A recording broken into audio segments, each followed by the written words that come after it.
आज टॉपोसिटी का second part discuss करते हैं। देखो, हमने होमो और हेटेरो के अंदर क्लासिफाई करना सीख लिया था। अब हम ये सीखेंगे कि आगे अगर मान लीजिए जैसे C2 है ही नहीं किसी मॉलिक्यूल में, ठीक है, सीरियल वाइज लेकर आएंगे। सबसे पहले C2 देखेंगे, अगर वो है तो होमो, नहीं है तो हेटेरो। अब मैं ऐसा कह रहा हूँ कि मान लो जो गिवन मॉलिक्यूल है उसमें C2 है ही नहीं, ठीक है, आपको ऐसे एग्जांपल दिए जा रहे हैं जिसमें C2 प्रेजेंट नहीं है, तो इसका मतलब वो हेटेरो है, ठीक है, तो वो हेटेरो हो गया। अब हेटेरो के अंदर आगे दो पार्ट हैं, या तो वो एनिसोटोपिक हो या वो डायस्टीरियोटोपिक हो, करेक्ट। अब देखो, ट्रिक ये है कि अगर गिवन मॉलिक्यूल के अंदर देखो, अब यहाँ पर हमें प्लेन ऑफ सिमेट्री या फिर सेंटर ऑफ सिमेट्री, इनको अप्लाई करके देखना है। अगर वो अप्लाई हो जाता है तो एनिसोटोपिक, और अप्लाई नहीं होता है तो डायस्टीरियोटोपिक। पर अब यहाँ एक बात ध्यान रखना, बिल्कुल एक बात ध्यान रखना कि कोई गिवन मॉलिक्यूल जैसे ये मान लीजिए मुझे गिवन है और यहाँ HA और HB ये दो हाइड्रोजन्स दिए हुए हैं, करेक्ट। यहाँ मान लीजिए मैथिल हाइड्रोजन, मैथिल और हाइड्रोजन। अब एक साधारण प्लेन में इसके अंदर लगाऊं तो यहाँ से लगा सकता हूँ और दो बराबर भाग मिल जाएंगे, और हम ये कह देंगे कि ये तो क्या है, एनिसोटोपिक है। लेकिन इस टॉपोसिटी के अंदर हमें कुछ रेस्ट्रिक्शन करने पड़ेंगे, ठीक है। तो ये जो पोर्शन कहलाता है, मैं इसको रेस्ट्रिक्टेड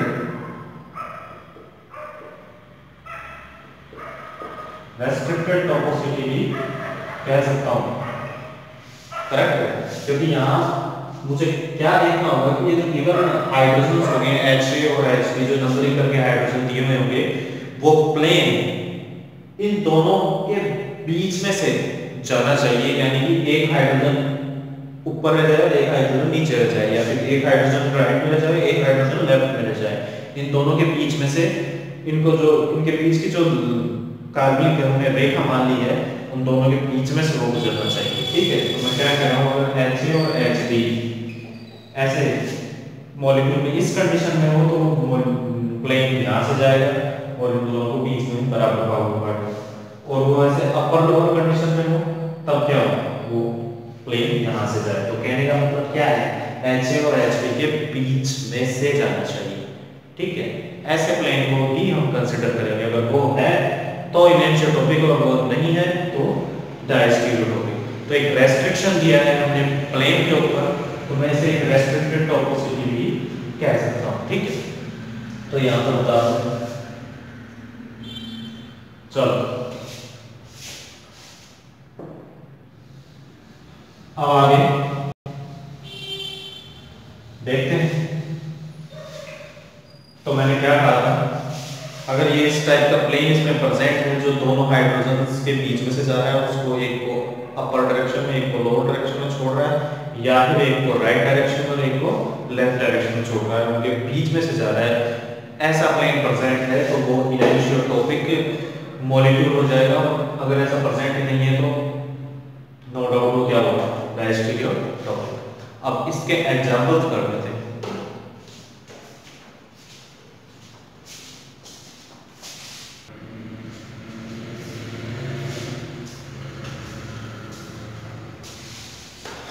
तो देखो, वन बाय वन सोल्व करते हैं एग्जांपल्स।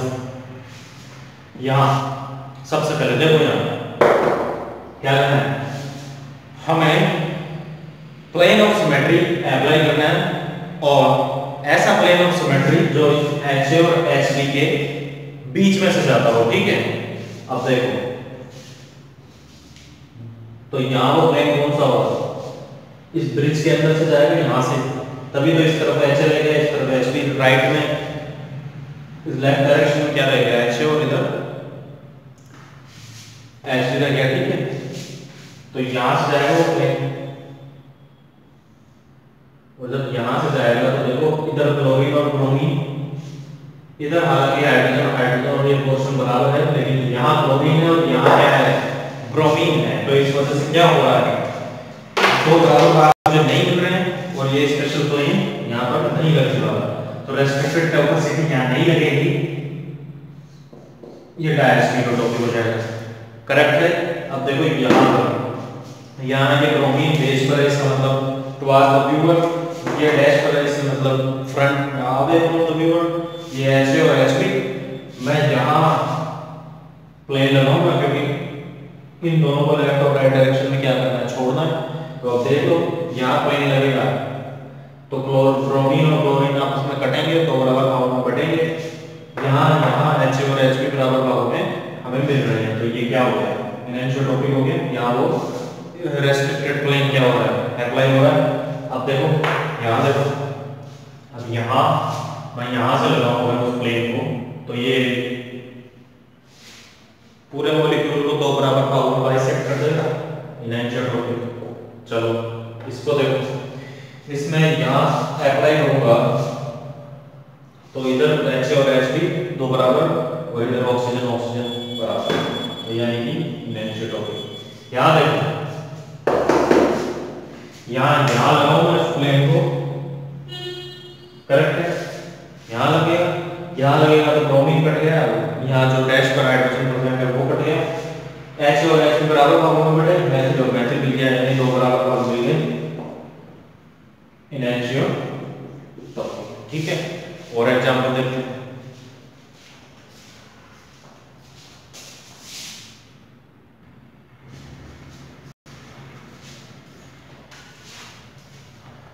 चलो देखो नेक्स्ट एग्जांपल 6 नंबर,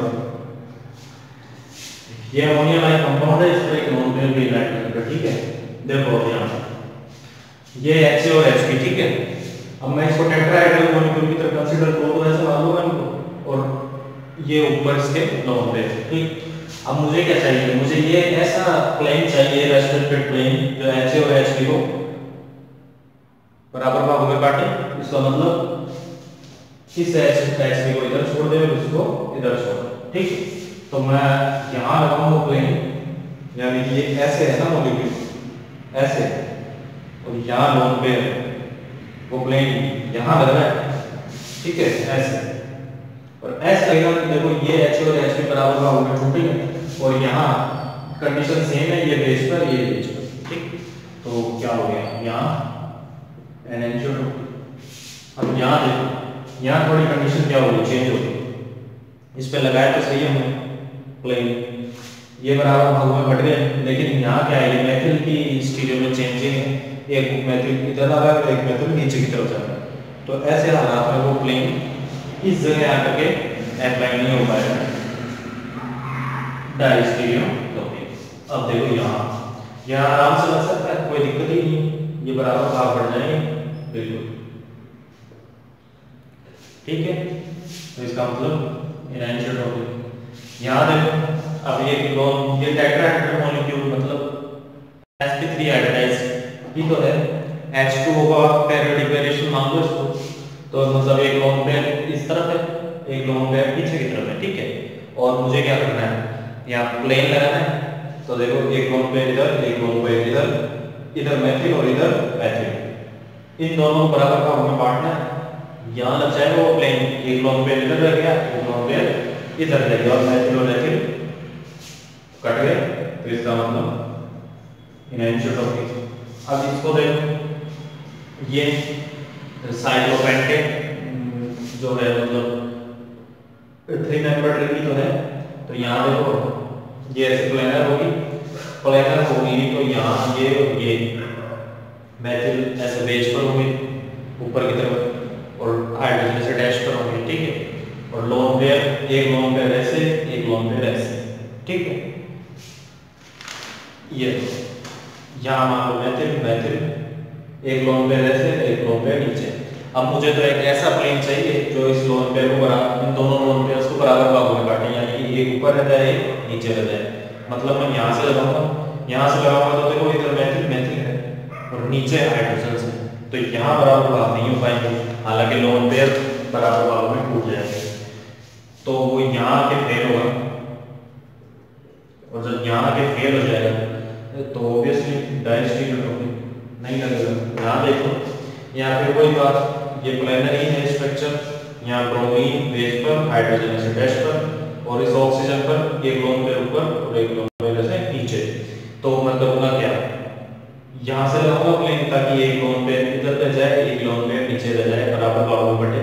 तो ऐसा प्लेन लगेगा, तो ये तो बराबर भागों में बढ़ रहे हैं, ताकि यहाँ पर कंडीशन नहीं बैठ रही, तो डायस्टीरियोटॉपिक।